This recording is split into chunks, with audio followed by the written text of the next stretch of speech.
Hello, and welcome to Long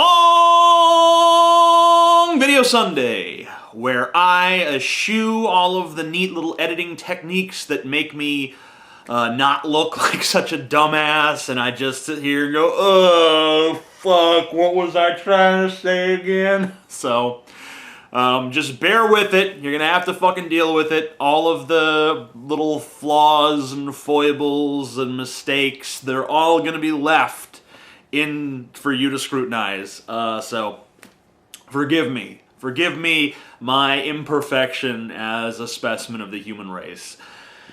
Okay, so I want to talk about Michigan. Don't leave.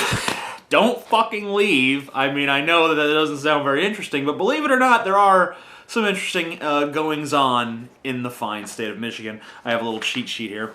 I will consult it regularly throughout the course of this video. Interesting stuff happening in the Michigan State Senate. An anti-bullying bill, SB 137, was introduced to protect gays and minorities and other vulnerable groups from being bullied in high schools, junior highs, even middle schools. You know, as we know, there's been a lot of emphasis lately on bullying. And I don't fully agree with the anti-bullying crowd. And I've gotten some criticism for this because there's a lot of these kids, they get bullied and they end up committing suicide. And I don't necessarily see someone who gets bullied into committing suicide as heroic. I can see them as a victim, sure. And that's not a fate anyone should have to deal with. But at the same time, I don't view them as great heroes of some cause. I view them as people who, you know, couldn't handle a stressful situation and off themselves, because that's what they are. But at the same time, I am against bullies and bullying, because who the fuck isn't? Who is for bullies? Who says, yeah, I like when the bullies gang up on the weaker kids or the weird kids and, you know, start picking on them? Well, apparently the Michigan State Senate Republicans are siding with bullies because they didn't like the bill in its current form and they decided to add this. This section does not prohibit a statement of a sincerely held religious belief or moral conviction of a school employee, excuse me, school volunteer, pupil, or a pupil's parent or guardian. So it's okay to bully if you do it for religious reasons or due to moral convictions. There's that fucking word again, moral. I don't understand why we in the atheist community, whenever we're asked, explain human morality, we always say, oh, empathy and, you know, the altruistic imperatives that arose from, you know, reciprocation. But then, even though we stopped reciprocating or stopped expecting reciprocation, we still did these deeds of altruism. Or, you know, things that on the surface appear to be altruism. However you want to define it, doesn't matter. Why do we never bring up that morality, the way that most people view it, has a dark side? A side that says, here's a group of people that's okay for you to fuck with, even though they're not doing anything to you. That is the side of morality that we don't seem to want to discuss. And anyway, so this bill's fucked up. I don't need to tell you that. They turned an anti-bullying bill into a bill that protects bullies, that gives bullies an out. You know, hey, I don't hate gay people. God does. Remind me again what the big difference is between the Westboro Baptist Church and mainstream Christianity.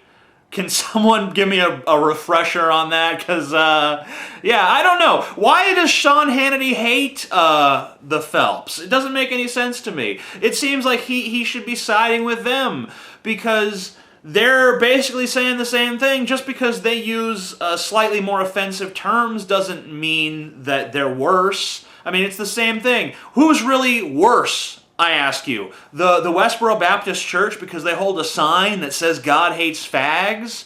Or these people, these Republican senators over in Michigan who are passing legislation, who are attempting to pass legislation that protects you if you bully gay people or minorities or anyone else and you claim it's for religious reasons. I think we all should know the answer to this question. The Westboro Baptist Church with their stupid fucking signs don't accomplish jack shit except for riling a bunch of people up. These state senators in Michigan, however, are doing demonstrable harm from positions of power that they were elected into by the population of this fucking country. The population, in this instance, of the state of Michigan. And yet, this isn't going to get nearly the attention that the Westboro Baptist Church does because they hold fucking signs. Oh, it's the end of the world, a fucking sign. What are we going to do? Ignore it? Yeah, ignore the fucking sign. Focus on these assholes that are actually doing something. You know, that's my advice to people who want to stop this sort of stuff from happening. Don't focus on the assholes holding the offensive sign. Focus on the assholes passing the dangerous legislation, or at least trying to at this point. Maybe this rule isn't all that inappropriate. Maybe this really is just preparing kids for the real world.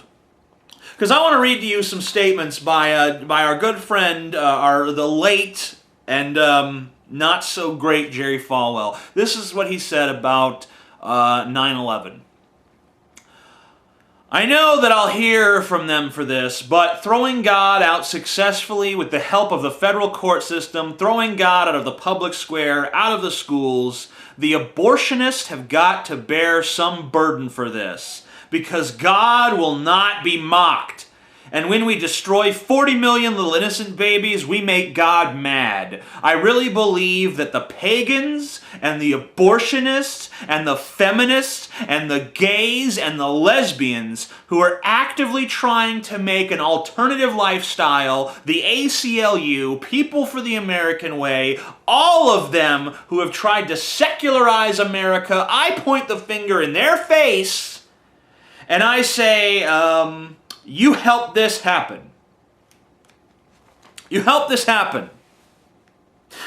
9/11 is not the fault of the terrorists, or if you're a 9/11 truther, the government, what the fuck ever. No, it's the fault of abortionists and pagans and feminists and gays and lesbians and the ACLU and People for the American Way and anyone trying to secularize America. They're the ones who did this.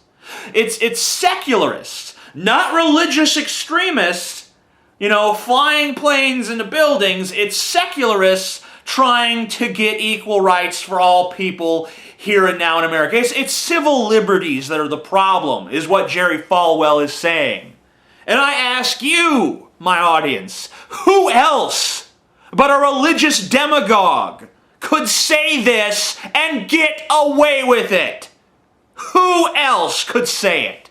Could I say it? Could I have made a video after 9/11? Obviously I didn't have a YouTube in 2001, but let's say I did. Could I have gotten on YouTube and said, who 9/11 is really the fault of?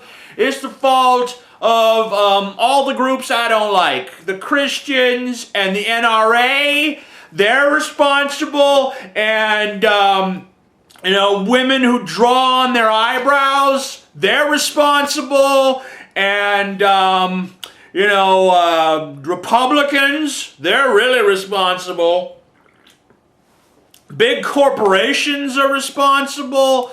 I could make a list of all the people that I don't like and just say, yeah, they caused 9/11. Would America accept that? Would anyone respect anything I had to say after that shit? Would I have gotten a memorial service on every fucking news channel after I died if I had said some stupid fucking shit like that? No, abso-fucking-lutely not. And yet, This motherfucker is revered by most Americans because he had the word Reverend before his miserable fucking name, a name which should be fucking erased from history, in my opinion. Except for to talk about what a scumfuck he was, and a swindler and a charlatan. Here's something Pat Robertson said after the earthquake in Haiti that destroyed the lives of tens of thousands of people. It may be a blessing in disguise. Oh, it's a blessing in disguise. Okay. Something happened a long time ago in Haiti, and people might not want to talk about it. Haitians were originally under the heel of the French, you know, Napoleon III or whatever.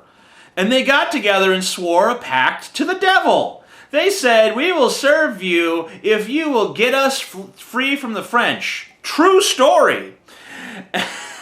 And so the devil said, "Okay, it's a deal." Ever since then, they've been cursed one thing after another. Oh, yeah. All right, so before we even get into how reprehensible this is, let's just get into how fucking stupid it is. First of all, where did Pat fucking Robertson come by this information? Second of all, since when can you make a ridiculous and outlandish story credible just by saying, "Hey guys, true story"? Yeah, it's a true story. Yeah, the Haitians, they met with the devil. Just what Haitians? All Haitians? Every single Haitian, just like they all attended a meeting and the devil just happened to be there and he's like, "Hey, Haiti, what's up? Yeah, you dealing with them French, huh? I can deal with your little Frenchy problem, but you're gonna need to dedicate your country to me. You know, Satan." That happened? Or what, like a couple of Haitians met with the devil and said, "Yeah, get rid of the French"? I mean, how does that represent all of Haiti? I don't know. It doesn't really fucking matter, does it? Because the whole thing never fucking happened. There is no devil to begin with. I mean, if there was a devil and he was going to be making deals with people, then why didn't they ask for something better than just, "Hey, get rid of the French"? Why didn't they say, like, "Make us an economic world superpower"? What, the devil couldn't do that? I mean, last I checked, the devil is at least something of a rival of God's. God seems to spend a lot of time talking shit about the devil, so you figure the devil must be at least somewhat competent. So the most he can do for Haiti is get rid of the French. He can't, you know, just say wipe out all of Haiti's enemies and build them into a giant world superpower. I mean, I know God blesses the United States, even though he punished our homosexuals and our ACLU and all that stuff by crashing those planes into us, but that was just a little warning slap. He still blesses the United States, so obviously Satan can't make Haiti as good as the United States because we're just so God-fearing and awesome. But couldn't he at least put Haiti in, like, second place? Couldn't he say, "All right, Haiti, you're my country and USA is God's country and we're going to war it out"? No, all he does for whatever they gave him, I guess loyalty or allegiance or something, all he does is kick out the French and then all this bad stuff happens to them. I mean, if the devil wants the souls of the living and he's going to curse, he's trying to trick us all into eternal damnation and hellfire, I mean, according to Christianity, right? So wouldn't he give us a good deal here on earth? Wouldn't he be like, "Yeah, you can have all the money and bitches and all that shit you want"? Wouldn't he be doing that? Why would there be repercussions in this life for swearing allegiance to the devil? I mean, you know, you'd figure this life would be awesome because that's all we have confirmation of. So you figure we'd just be like fucking rocking on and having fun and, "Yeah, man, ever since I dedicated my life to Satan, things have been sweet." And then you die and go to hell and he's like, "Gotcha, motherfucker. You know, I gave you like 60 good years and now you gotta rot for eternity in hell." And that way, everyone who's living here on earth only sees that everyone who makes a deal with the devil has an awesome life, and therefore they're tempted. But if the devil fucks it up, and he, you know, just makes these wussy little deals that, you know, don't see people coming that far ahead, why would anyone want to make a deal with the devil? So it really doesn't make logistical sense, if you're the devil, to make these sort of shitty deals with people. You should be giving them the deal of a fucking lifetime. Because what does it matter? You got their soul for all eternity in hell afterwards anyway. So anyway, my point is, who else but a fucking religious demagogue could have said this shit? Who else but Pat Robertson could get away with saying something this stupid and maintain any credibility? If any secular commentator, if Jon Stewart had said this, if Glenn Beck had said this, if Anderson Cooper had said this, they would be off the fucking air. They would lose every sponsor if they said something so stupid as, yeah, well, you know, the earthquake killed a bunch of people, but they was all devil worshippers, so it's cool. Can you imagine if any secular person said that? Can you imagine if, like, Richard Dawkins said that? He said, you know, like, not even the devil. He just said, you know, they deserved it because they fucking, like, imagine if Richard Dawkins had been like, well, they all deserve to die because they're not atheists or something. Like, imagine that. He would be just destroyed in the media. Would he not? You know I'm right here. So maybe that bill over in Michigan, the SB 137, maybe that's just preparing kids for the real world where there is this huge double standard and religion gets to do whatever the fuck it wants and we all just have to nod our heads, yeah, well, you know, that's what he believes. Okay, fine, fuck you. So, what else we got here? A lot of transgender people were upset about my last video, not against Asshole Blogger, but, you know, about Asshole Blogger, where I was pointing out how strange of a guy he was. And a lot of people were like, oh, you know, after your scandal, you're just trying to shift the heat onto this guy. Now, first of all, I made it clear I'm not trying to shift any heat onto the guy whatsoever. I'm not saying there's anything wrong with him. I mean, there's plenty of stuff wrong with his views on things. I'm just saying he's a strange guy. And a lot of transgender people in my audience took offense and said, oh, how dare you? He's not strange just because he's transgender. I agree. I agree that he's not strange because he's transgender. There's nothing wrong with being transgender. There's nothing strange with being transgender. I agree with you.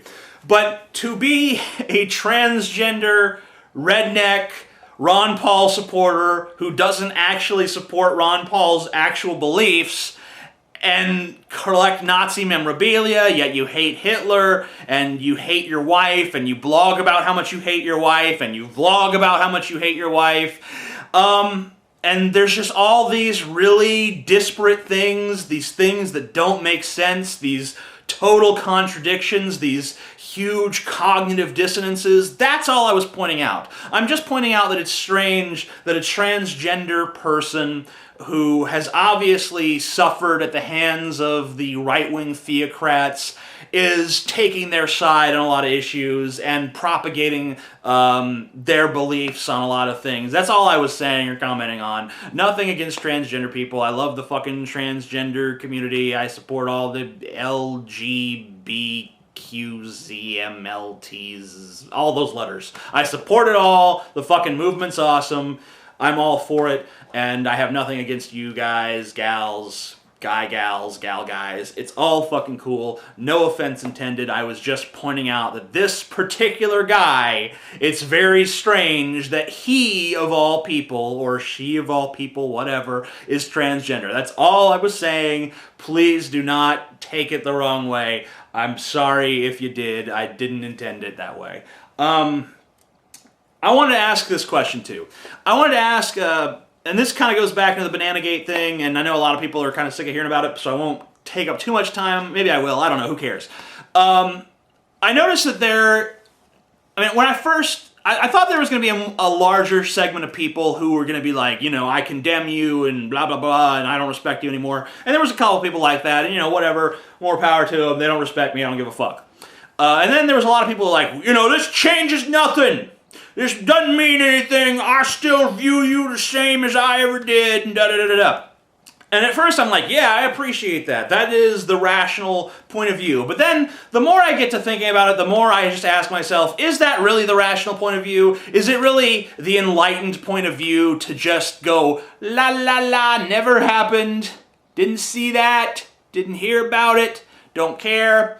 And I just started to think like, okay, I mean, is it really rational to just pretend something didn't happen and ignore it and sweep it under the rug just because it's challenging or in some way unpleasant or ridiculous or absurd or whatever the fuck it was to you? I just think it's kind of strange that if I like collecting stamps and you like flying kites, I can talk to you about collecting stamps and you can talk to me about flying kites. But if I like sexual thing A and you like sexual thing B, then there is a wall of separation that can never be crossed under any fucking circumstances. And it's like, oh, that's your business and this is my business. I don't want to hear about your business. You don't want to hear about my business. Everything is just, wall. No one crosses the wall. And I'm starting to wonder, is that really a healthy attitude?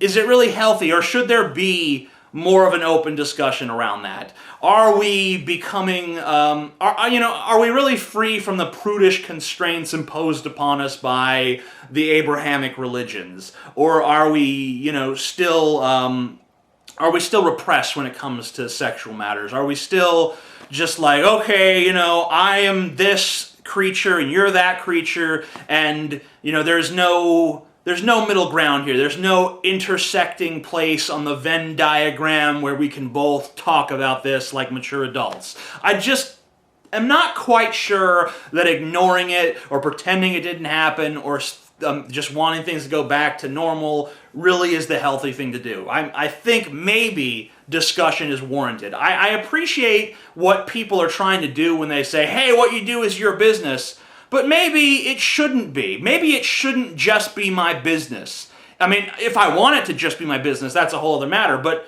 do I really want it to be just my business? Or am I afraid for it not to be my business because of like a fear of judgment from others?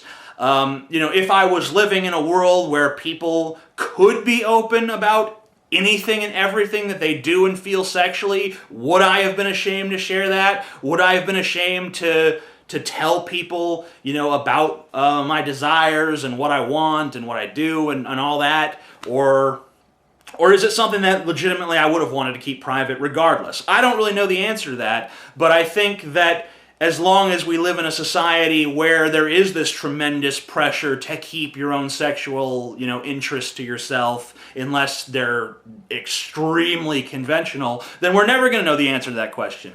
So I would like to say that I think it's going to be at least one of the fights that the next generation of civil rights movement people need to take on is sexual liberation. We have to, I know we tried it once in the 60s, but it was kind of just like, we can fuck whoever we want. But let's go beyond that, and let's talk about, not just let's fuck, but how we're gonna fuck, and with what toys, and in like what ways, and how certain things make you feel, and blah, blah, blah. Let's do that. Let's make that something that you can discuss openly without embarrassment.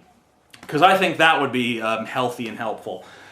The Washington Post, this is an excerpt from the Washington Post. It says, President Obama calls people who work on Wall Street fat cat bankers, and his re-election campaign will try to harness public frustration with Wall Street. Financial executives, for their part, say the president's pursuit of new financial regulations are punitive and holding us back. But both sides face an inconvenient fact. During Obama's tenure, Wall Street has roared back even as the larger economy has struggled. The largest banks are larger today than when Obama took office and are returning to the level of profits they were making before the depths of the financial crisis in 2008, according to government data.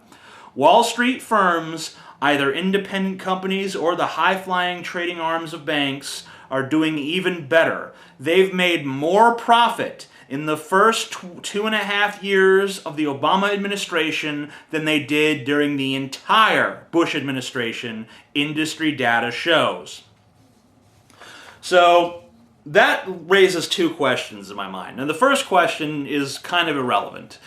Why don't Republicans support Obama? He's obviously not strong on regulation. He's obviously not willing to fight to tax the rich, which is what I think something like 68% of Americans want, if I'm remembering those polling facts correctly, including the majority of Republicans, want there to be a progressive tax rate, a higher tax on the rich than on the poor and the middle class. Everyone seems to want that, but our politicians don't reflect that attitude whatsoever. Obama had the chance to fight for that when the Bush tax cuts were coming up for expiration. He did not fight for it. He wanted to fight to continue tax breaks for the middle class and let them expire for the upper class. Now, I think they should have expired across the board, but that's a totally separate matter.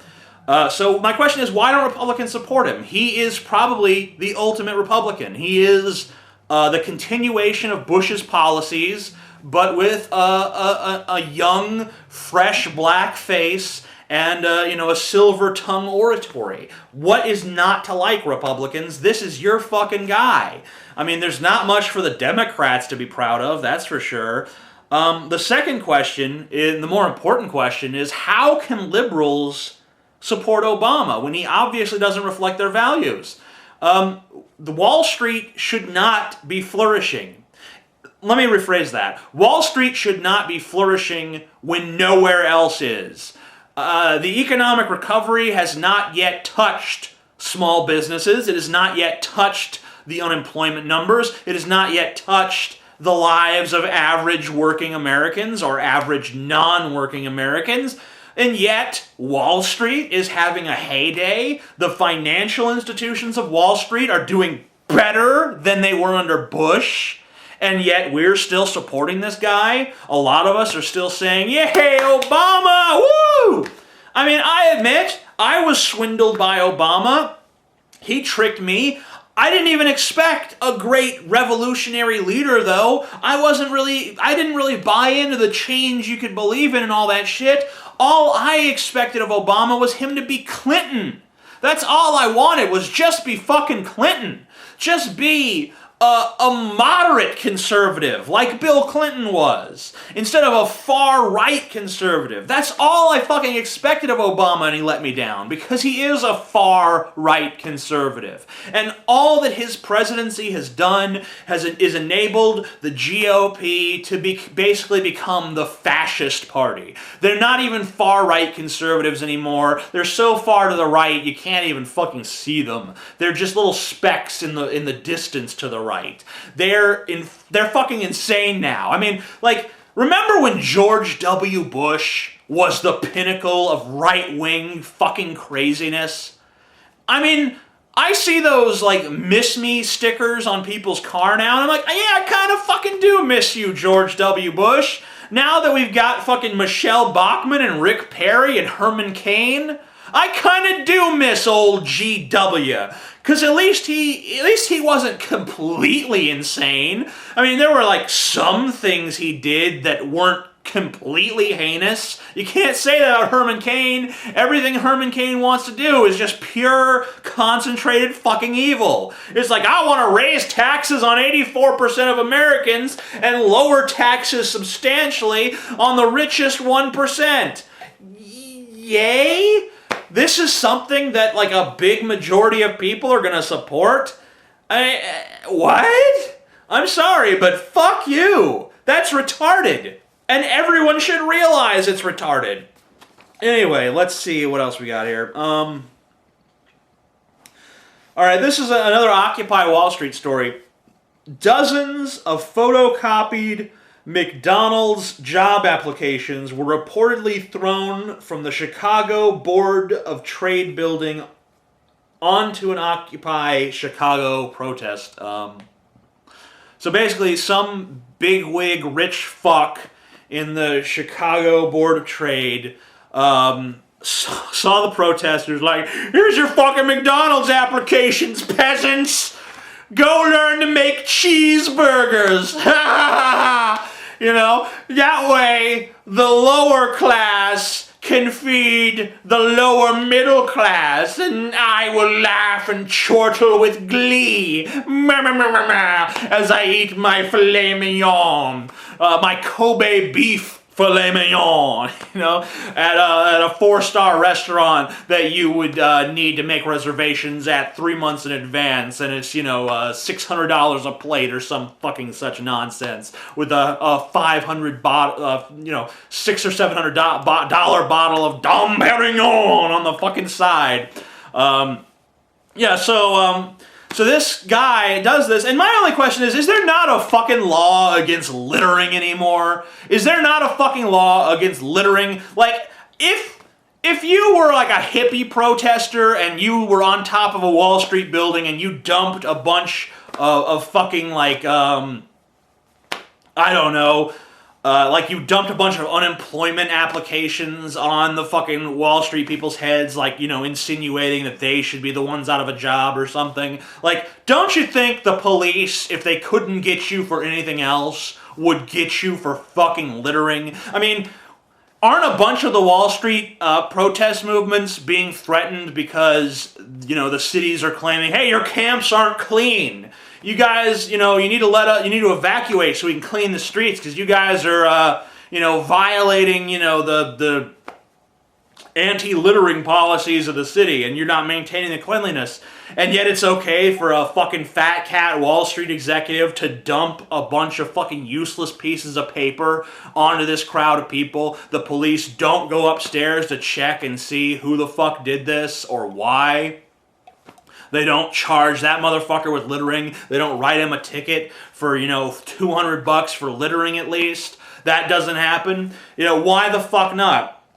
I mean, I understand a rich person showing contempt for, you know, everyone else protesting his ridiculously obscene, decadent lifestyle. And I understand that. I understand him lashing out and thinking like, McDonald's applications for these fucking assholes. I understand that. But the police don't write him a ticket for that. You know, and the thing is, these fucking, with the Occupy movements, they're being kicked out of these places for littering, or, you know, city councils and mayors and stuff are trying to kick them out for littering, and yet it's okay for the fucking fat cats on Wall Street to litter. So it's just another example of that double standard hypocrisy bullshit where the rich can do whatever they want and the poor people can't. I mean, I understand that in America, we're willing to let corporations pollute our lakes and our rivers and our fucking tributaries, and they can even fucking pollute our drinking water. They can let their poison seep into the fucking earth. They can threaten endangered species. They can fucking pump the air full of their industrial fucking waste and smog and shit, and that's okay. But you'd figure we at least wouldn't let them just dump paper onto fucking city streets without at least getting a citation.